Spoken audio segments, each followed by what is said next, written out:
Hello प्यारे बच्चों, और कैसे हैं आप सब। उम्मीद करते हुए आप सब अच्छे होंगे। और कैसा चल रहा है आजकल आपका। उम्मीद है सब बढ़िया चल रहा होगा।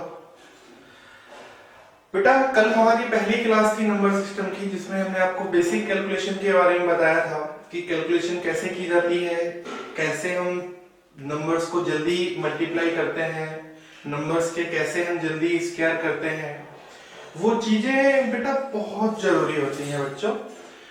उन चीजों को हमें सीखना भी है। ऐसा नहीं है कि तुमने एक बार पढ़ लिया होगा तो लगा होगा कि हमें आ गई होंगी। उन चीजों को बार बार रिपीट करते रहिए, है ना। जब हम चीजों को बार बार रिपीट करते हैं तो चीजें बहुत अच्छे से चलती हैं। तो आज हमारी दूसरी क्लास है आपकी, जो हमने कल से स्टार्ट किया था बैच आपका पटवारी वाला, उसकी आज दूसरी क्लास है। तो हम टॉपिक हमने स्टार्ट किया था नंबर सिस्टम, और नंबर सिस्टम की जो पहली क्लास थी वो थी कैलकुलेशन की, जिसमें हमने बिल्कुल अलग अलग तरीके से नंबर को करना सीखा कि कैसे हम करते हैं।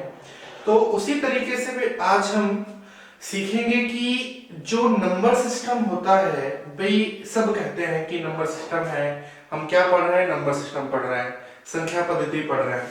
तो क्या किसी को पता है कि नंबर सिस्टम कैसे चलता है, कैसे नंबर्स का यूज करते हैं, किन किन नंबर्स का यूज होता है, कहाँ कहाँ इसका प्रयोग होता है, कितने टाइप के डेसिमल होते हैं, इंटीजर होते हैं। ठीक है, तो हम उन सारी चीजों को पढ़ेंगे, सारी चीजों को विस्तार से जानेंगे कि चीजें होती कैसे कैसे हैं। तो आज की क्लास हम शुरू कर रहे हैं। देखिए हमारी क्लास क्लास का जो है हमारा टॉपिक वो है नंबर सिस्टम ही है, नंबर सिस्टम। ठीक है, नंबर सिस्टम है हमारा टॉपिक, और नंबर सिस्टम में हम आज जानेंगे कि नंबर्स को कैसे रिप्रेजेंट करते हैं। अच्छा, किसी ने ये बात सोची कि नंबर सिस्टम क्या है, नंबर सिस्टम होता क्या है, नंबर सिस्टम को हम कैसे देखते हैं, कैसे पढ़ते हैं, क्या क्या होता है नंबर सिस्टम में। नहीं सोचा होगा आपने, बस सवाल लगाना शुरू कर दिया कि डेसिमल पढ़ लिया, एचसीएफ एलसीएम पढ़ लिया, रिपीटिंग डेसिमल पढ़ लिए, अपना फ्रैक्शन पढ़ ली, और हो गया हमारा नंबर सिस्टम। तो नंबर सिस्टम इतना नहीं है, नंबर सिस्टम बहुत बड़ा है। तो आज हम नंबर सिस्टम के बारे में जानेंगे कि नंबर सिस्टम होता क्या है। देखो, मैं आपको बताता हूं कि नंबर सिस्टम की डेफिनेशन क्या होती है। भाई, नंबर सिस्टम की डेफिनेशन कोई आपसे पूछने लगे कि नंबर सिस्टम की डेफिनेशन बताइए, तो आप क्या बताएंगे, कैसे चीज को आप मान के चलो। भी आपको कोई पूछने लगे, नॉर्मली बात पूछने लगी कि आप कहीं ट्रेवल कर रहे हो, आपसे बोला कि आज आप क्या पढ़ के आए हो, किसी ने पूछ लिया, आप बोलो कि आज तो हमारे सर ने नंबर सिस्टम पढ़ाया था, है ना। और आपसे पूछ बैठे कि बेटा नंबर सिस्टम की डेफिनेशन क्या होती है, तो फिर क्या बताओगे, है ना। ये चीजें भी आना बहुत जरूरी होती है। तो हम बताते हैं आपको नंबर सिस्टम की डेफिनेशन। नंबर सिस्टम की डेफिनेशन होती है कि किसी भी नंबर को रिप्रेजेंट करने का जो सिस्टम होता है उसे हम कहते हैं नंबर सिस्टम। क्या समझे, कि किसी भी नंबर को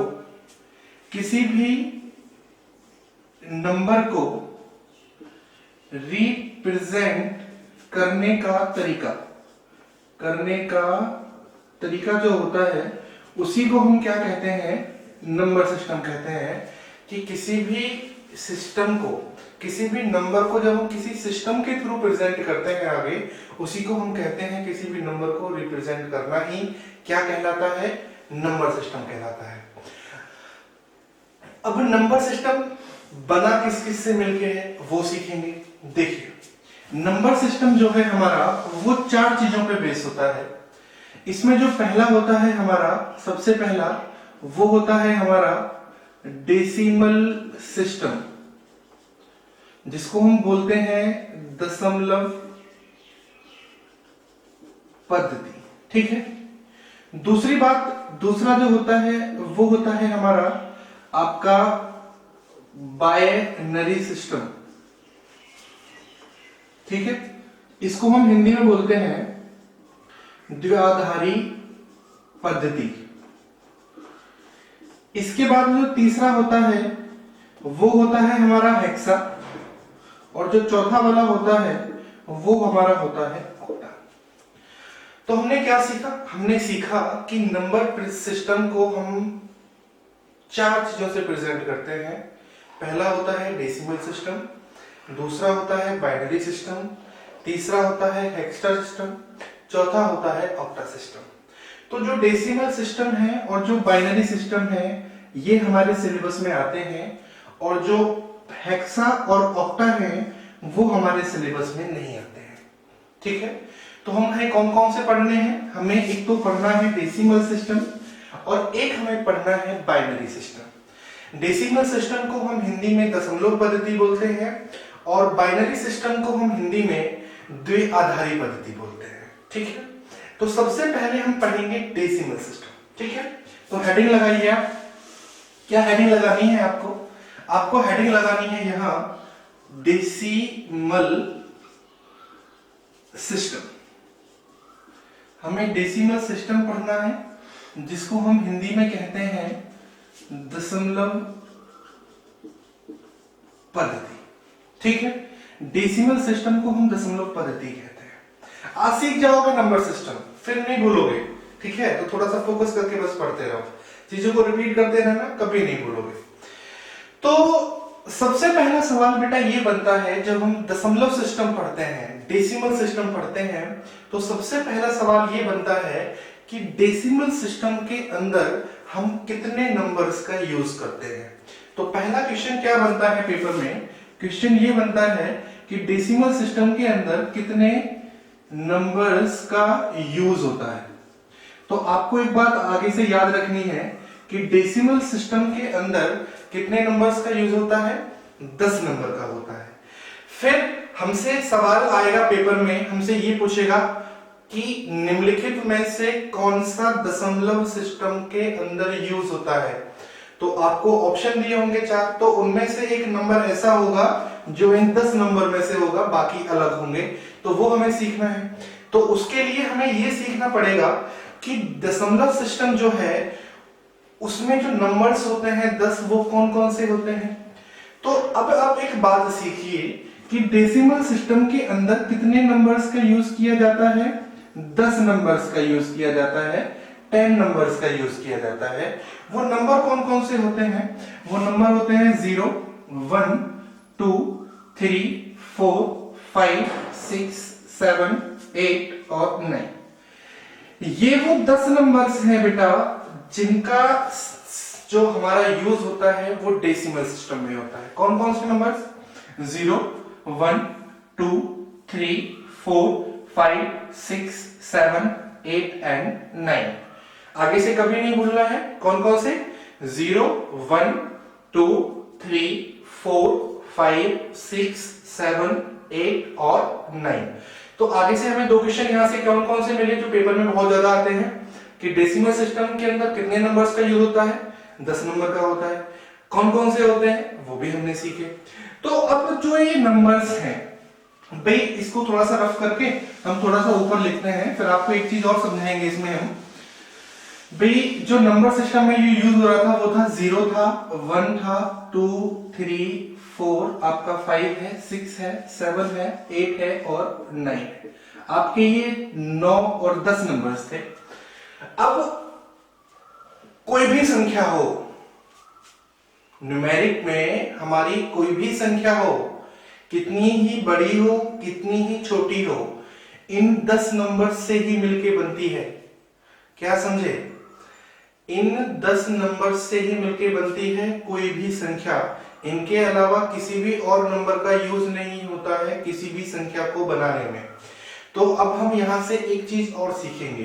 भाई मान के चलो ये 10 नंबर लिखे हुए थे, इनमें से हमने संख्या बना ली 3, 5, 6 और 7। ये कुछ संख्या लिखी थी 3567, 3567 हमने एक संख्या लिखी।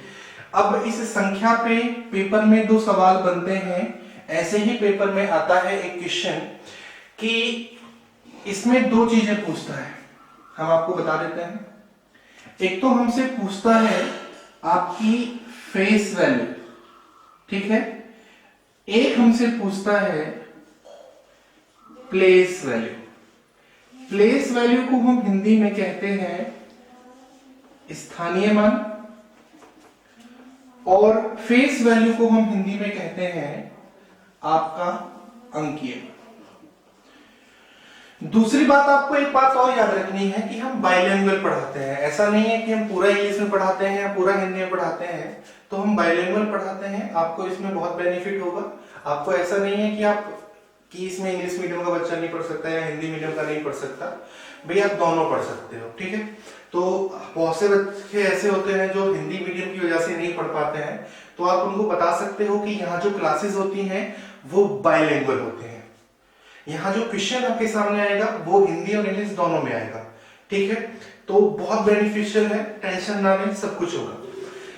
अब हमसे दो क्वेश्चन बने यहाँ। हमसे पूछा फेस वैल्यू, हमसे पूछा प्लेस वैल्यू, यानी कि अंकीय मान और स्थानीय मान।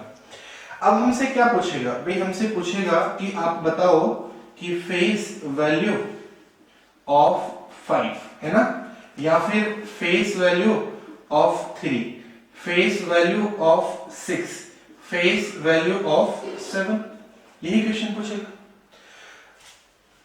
तो आपको एक बात याद रखनी है, जब बात की जाती है फेस वैल्यू की, तो जिस संख्या की हमसे बात की जाती है वो संख्या ही तो उसका फेस होता है। भाई मान के चलो हमने कहा कि यहाँ 3 है, ठीक है, यहाँ 3 लिखा है, यहाँ मान के चलो ये डस्टर ही है।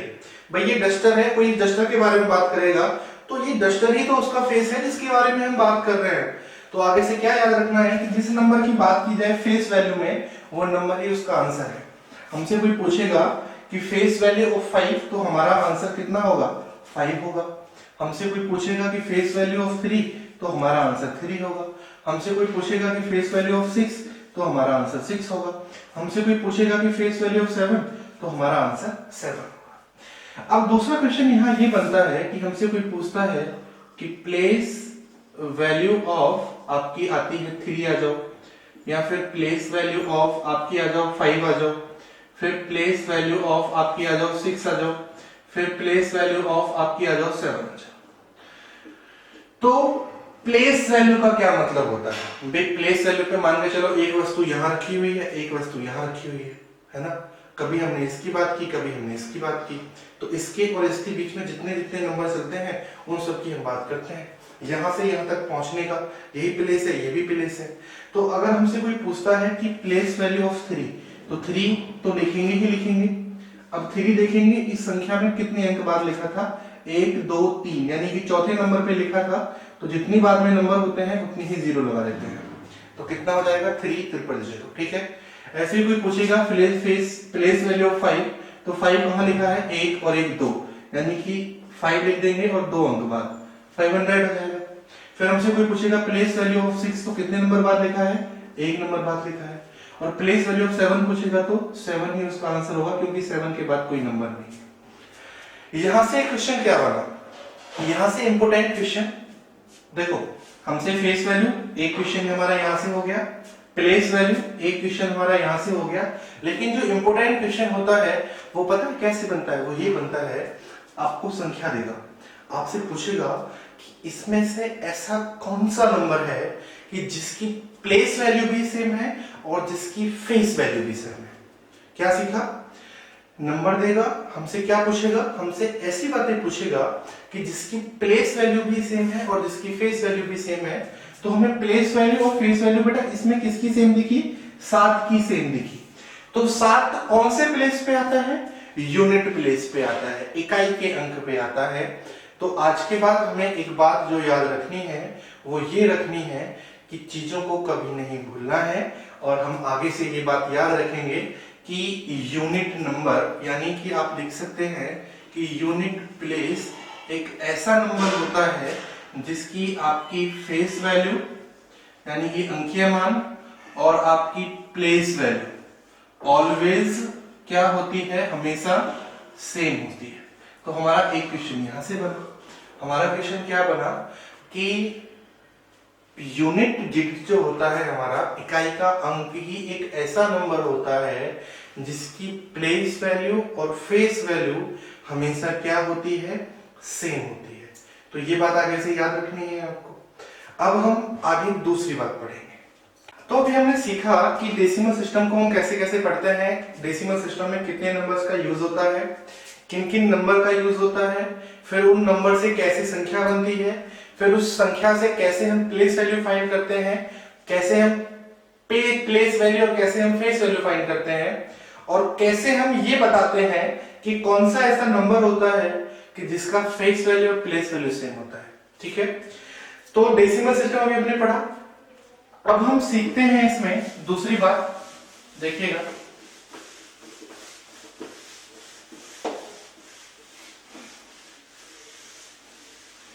अब हम इसमें सीखेंगे आगे आने वाली चीज कि क्लासिफिकेशन ऑफ नंबर्स, कि नंबर्स को हम कैसे कैसे बांटते हैं, कैसे कैसे नंबर्स का हम आगे यूज करते हैं। तो जब हम क्लासिफिकेशन ऑफ नंबर पढ़ते हैं ना, तो स्टूडेंट्स बेटा उसमें आता है सबसे पहले हमारा कॉम्प्लेक्स नंबर। ठीक है, जिसको हम हिंदी में कहते हैं सम मिश्र संख्याएं। सम मिश्र संख्याओं का मतलब होता है कि जिसमें सारी संख्याएं मिश्रित हो, कुछ ना छूटे। ठीक है, हमने क्या पढ़ा, क्लासिफिकेशन ऑफ नंबर्स, की नंबर्स को कैसे कैसे नंबर का वर्गीकरण किया जाता है। फिर जो क्लासिफिकेशन ऑफ नंबर होता है उसमें जो होता है वो होता है आपका कॉम्प्लेक्स नंबर। कॉम्प्लेक्स नंबर को हम हिंदी में कहते हैं सममिश्र संख्याएं। इसके बाद जो सममिश्र संख्याएं होती हैं कॉम्प्लेक्स नंबर, वो टू टाइप्स के होते हैं। जो सबसे पहला होता है वो होता है आपका रियल नंबर। इसको हम हिंदी में कहते हैं वास्तविक संख्या या नंबर्स, संख्याएं। दूसरा होता है हमारा इमेजिनरी नंबर। इनको हम कहते हैं हिंदी में काल्पनिक संख्याएं।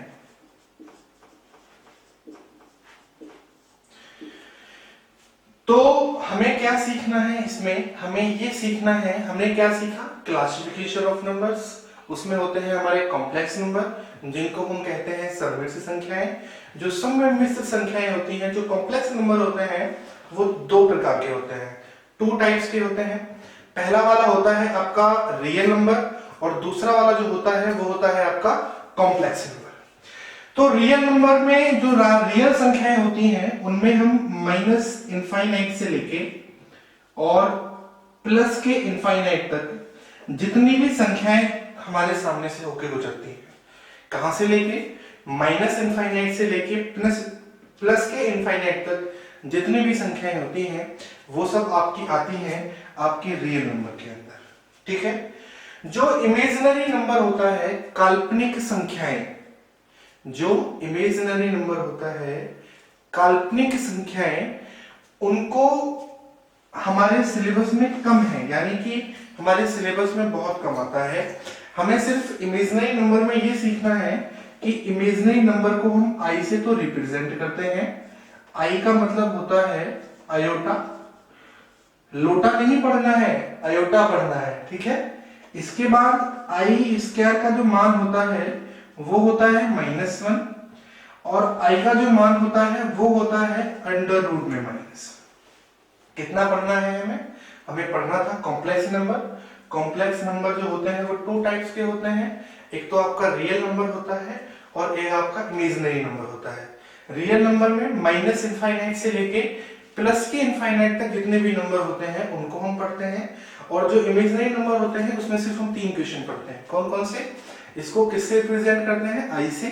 आई का मतलब होता है आयोटा, आई स्क्वायर का मान होता है बेटा -1 और आई का मान होता है अंडर रूट में -1। इसको फटाफट नोट डाउन कीजिए, हम दूसरी बात पढ़ते हैं। तो हम सीखते हैं इसमें, अब हमने पढ़ा रियल नंबर और इमेजिनरी नंबर, तो जो आगे वाला जो हमारा वो है टॉपिक हमें पढ़ना है, किसके बारे में पढ़ना है, हमें पढ़ना है रियल नंबर के बारे में। ठीक है, अब हमें पढ़ना है किसके बारे में, रियल नंबर के बारे में। रियल नंबर को हम हिंदी में क्या कहते हैं, वास्तविक संख्या कहते हैं, अभी हमने पढ़ा। तो जो रियल नंबर होते हैं तो वो भी कितने टाइप्स के होते हैं, टू टाइप्स के होते हैं। एक तो हमारा होता है इसमें जो रियल नंबर है एक तो होता है हमारा इंटीजर, जिसको हम बोलते हैं पूर्णांक, और इसके बाद जो दूसरा होता है हमारा, इसमें होता है डेसिमल, जिसको हम कहते हैं दशमलव। कौन कौन से नंबर पढ़े हमने? अब हमने रियल नंबर पढ़ा, क्योंकि इमेजिनरी नंबर तो हमारे सिलेबस में ही नहीं, हमको उसको पढ़ना ही नहीं है। अब हमें पढ़ना है कौन सा नंबर? Real number. तो जो रियल नंबर होता है, रियल नंबर में एक होता है हमारा डेसिमल, एक होता है हमारा पूर्णांक। अब हमें क्या सीखना है कि जो डेसिमल है, इंटीजर को बाद में पढ़ेंगे, पहले हम पढ़ते हैं आपका डेसिमल, ठीक है। डेसिमल जो होता है, डेसिमल में क्या होता है मैं आपको बताता हूं कि डेसिमल दशमलव कैसे, मान के चलो भाई लिखा है 0.3, या फिर इसको हम 3/10 भी लिख सकते हैं, है ना, या फिर लिखा है 0.333, तो हम 3 के ऊपर 0.3 के ऊपर बार भी लगा सकते हैं, बार बार आने वाला नंबर। 3/9 भी लिख सकते हैं, ठीक है। एक होता है 0.1253167 ये सब क्या है? ये सब हमारे डेसिमल नंबर है, ठीक है। तो अब हमें जो डेसिमल नंबर सीखना था, अब हमें यहां सीखना है कि अब हमें पढ़ना है इसी में जो हमने पढ़ा आपका डेसिमल सिस्टम, अब हमें पढ़ना है इसमें आपका डेसिमल सिस्टम, ठीक है। डेसिमल सिस्टम को इधर से मैं रफ कर देता हूं। डेसिमल सिस्टम को हम कहते हैं, आपके रियल नंबर में पढ़ रहे हैं ये बातें, ठीक है। डेसिमल में एक तो होता है हमारा 2 टाइप के डेसिमल होते हैं, आपने पढ़े हैं कब? कितने टाइप्स के होते हैं? 2 टाइप्स के डेसिमल होते हैं। यहां लिख लीजिए, थोड़ा सा इधर दिखेगा नहीं आपको, यहां आ जाइए। कौन सा पढ़ना है? डेसिमल सिस्टम, इसको हम कहते हैं दशमलव पद्धति, ठीक है। डेसिमल जो सिस्टम होता है वो 2 टाइप्स के होते हैं डेसिमल। एक तो होता है हमारा रिपीटिंग डेसिमल, और एक होता है हमारा नॉन रिपीटिंग डेसिमल, ठीक है। रिपीटिंग डेसी को हम बोलते हैं पुनरावृत्ति, ऐसे लिखते हैं।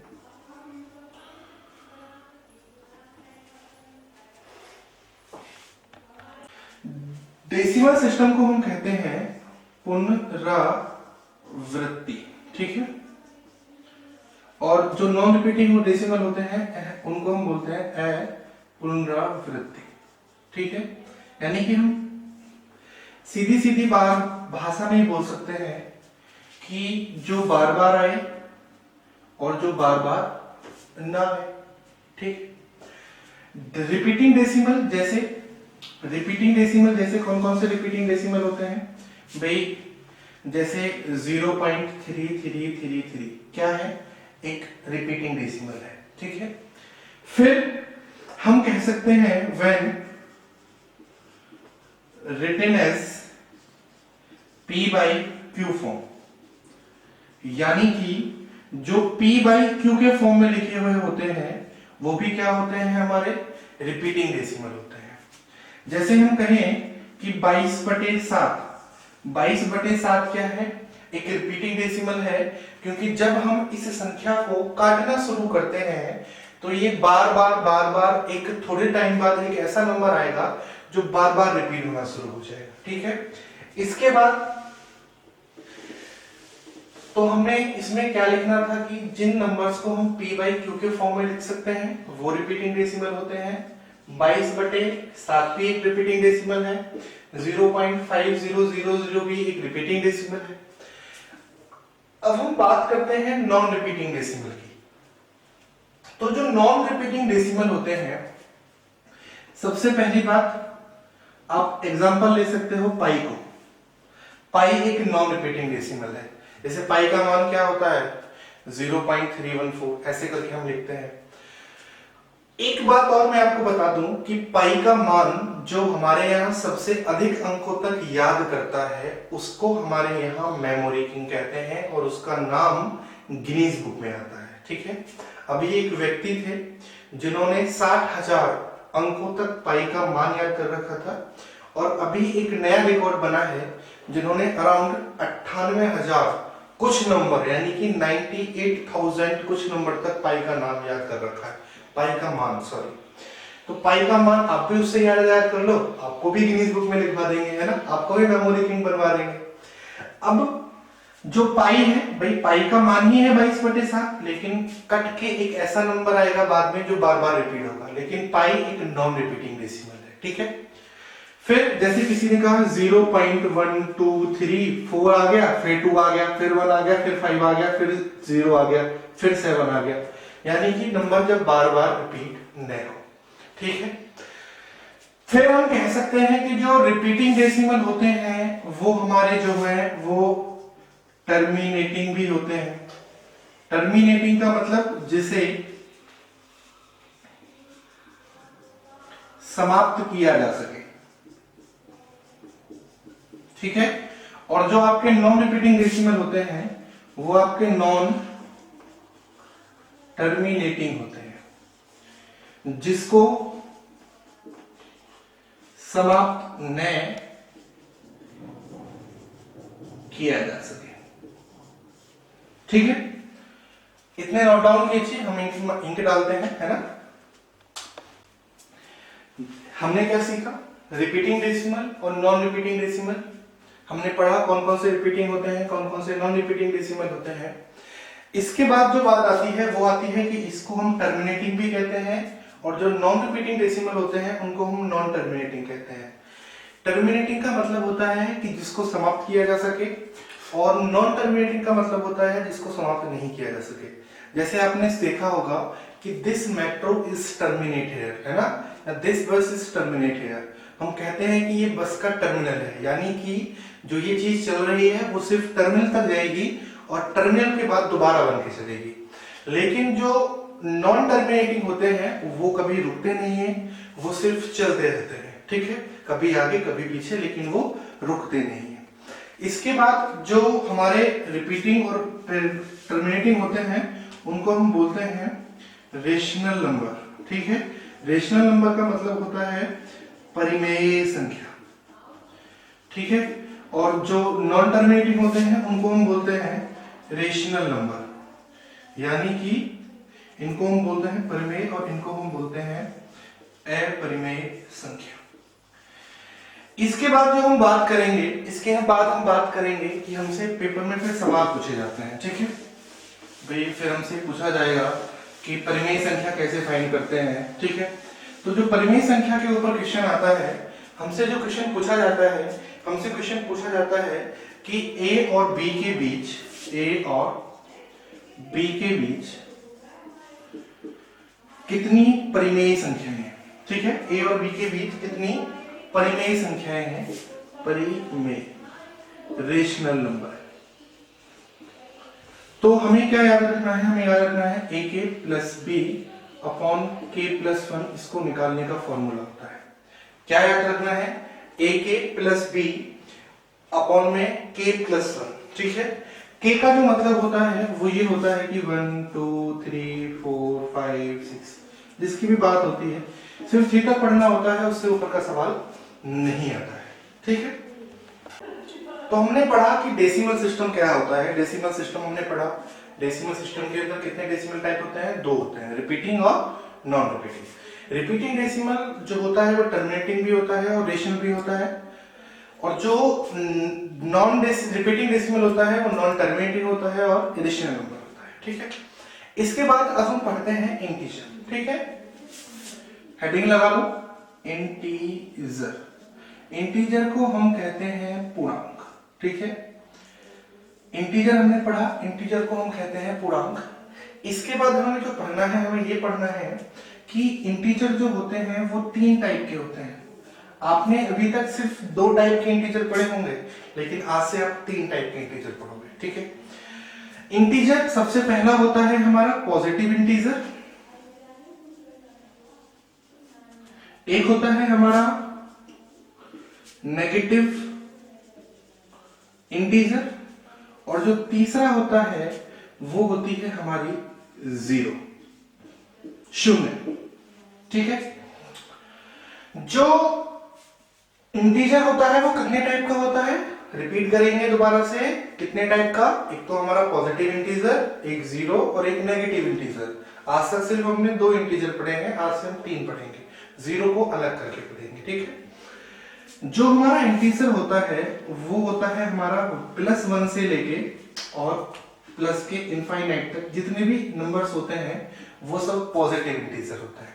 ठीक है, जीरो जीरो होता ही है। जो नेगेटिव इंटीजर होते हैं वो -इनफाइनाइट से लेके और -1 तक होते हैं। हमने क्या सीखा, जो पॉजिटिव इंटीजर होते हैं वो +1 से लेके +इनफाइनाइट तक होते हैं, जीरो जीरो होता ही है। और जो हमारा नेगेटिव इंटीजर होता है वो -इनफाइनाइट से लेके कहां तक होता है, -1 तक होता है। जब हम बात करते हैं 1 2 3 4 5 6 7 8 9, 1 से जब हम नंबर्स की शुरुआत करते हैं तो उसको हम बोलते हैं सेट ऑफ नेचुरल नंबर्स। क्या करते हैं, सेट ऑफ नेचुरल नंबर्स, यानी कि हिंदी में हम इसको लिखेंगे प्राकृतिक संख्याओं का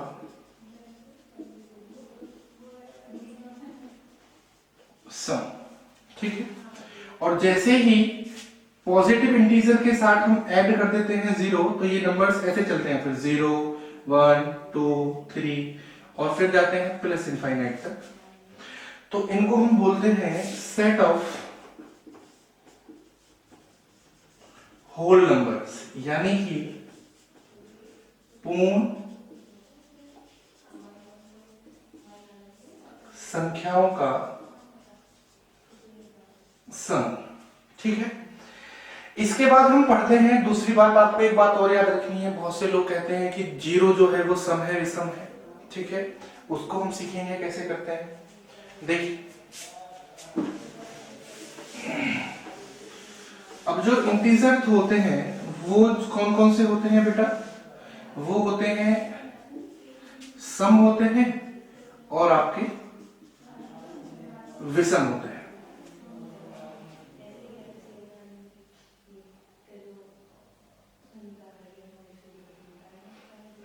जो इंटीजर्स होते हैं वो कितने टाइप के होते हैं, 2 टाइप के होते हैं, एक तो सम होते हैं और एक विषम होते हैं।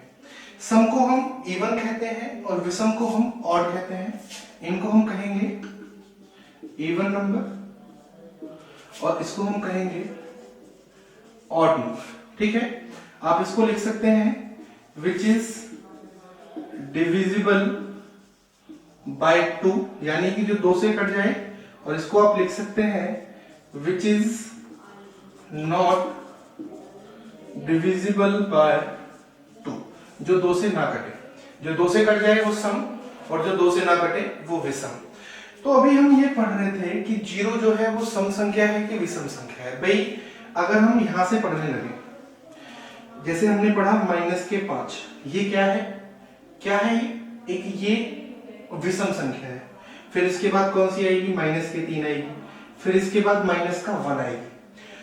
और जब हम जाएंगे, क्योंकि गैपिंग कितने नंबर की है, एक नंबर की है, यानी कि 2 नंबर के बाद आता है, तो फिर कौन सा नंबर आएगा, +1 आएगा, क्योंकि 0 तो नंबर में नहीं आएगी।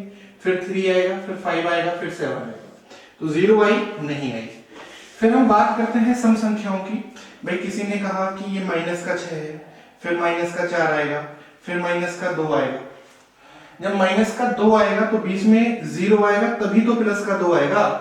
आप डायरेक्ट लिख सकते हो कि -2 के बाद +2 आएगा, 4 नंबर की गैपिंग नहीं आ जाएगी फिर। तो इसलिए हम कहते हैं फिर +4 +6 है ना, तो हम कहते हैं कि 0 जो है वो सम संख्या है। तो आप लिख सकते हैं 0 जो है वो कौन सी संख्या है, सम संख्या है। 0 एक कौन सा नंबर है, इवन नंबर।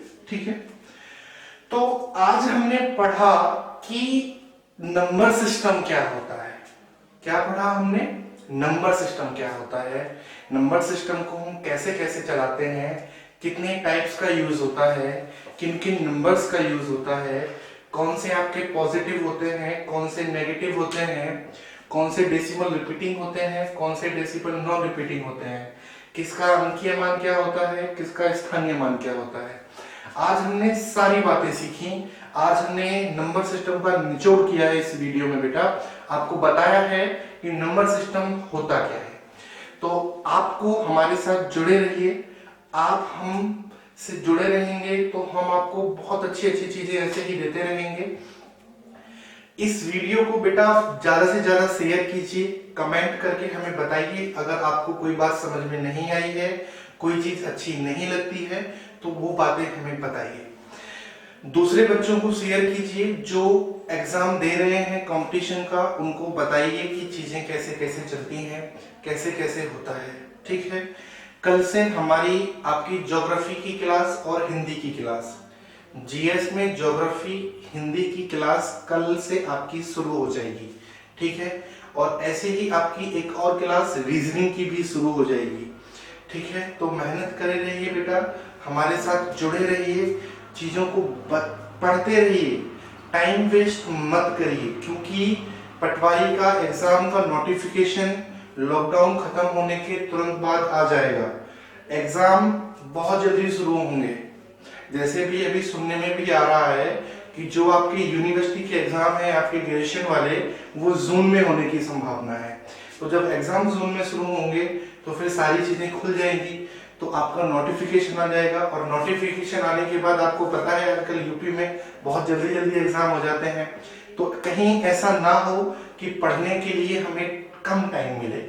तो बेटा आप लोग पढ़िए, मेहनत कीजिए, तो हमारे साथ जुड़े रहिए, हमारी वीडियो को लाइक कीजिए, शेयर कीजिए, कमेंट कीजिए और हमें बताइए कि आपको कहाँ कहाँ प्रॉब्लम है। चलिए ठीक है, टेक केयर।